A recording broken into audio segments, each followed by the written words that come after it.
We're going to try and do a bit of an exercise before lunch, so I'm going to get you guys thinking, talking to each other. I did a talk today, a workshop, running through how you take an idea from something that's conceptual in your mind all the way through to actually getting a prototype and looking at how you turn that into a business. I hate terms of service or terms of conditions. I don't know how many of you guys have actually read any of those. They are incredibly horrible. I feel is very important is to ensure that people have the ability to know what they're signing up for. I want to be able to, from products I'm releasing, give terms of service that are straightforward and simple.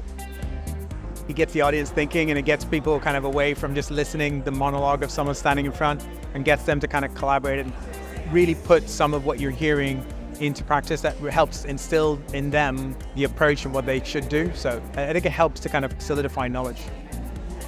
I've been working with JGI for about 4 years now.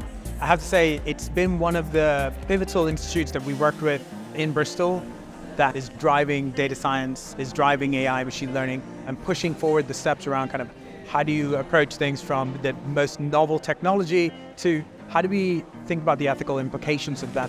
And we've been along that journey with them. So we've supported the various data weeks every year so far. I think they're a great group to work with. So we were thinking contract lawyers, technology lawyers embedded in companies that are in a kind of sweet spot somewhere between startups and big SMEs. There's a lot of fear-mongering that happens with AI now, especially because it's exploded into our domain.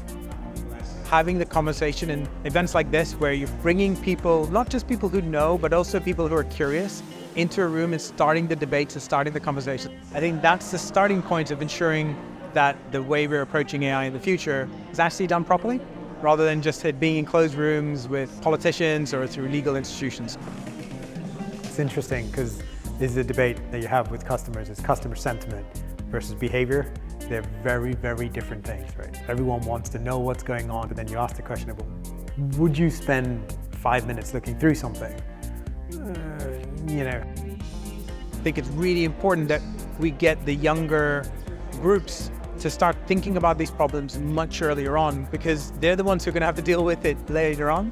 And having those younger researchers, and even before that, right? Students are coming in and getting them involved in this process is very powerful.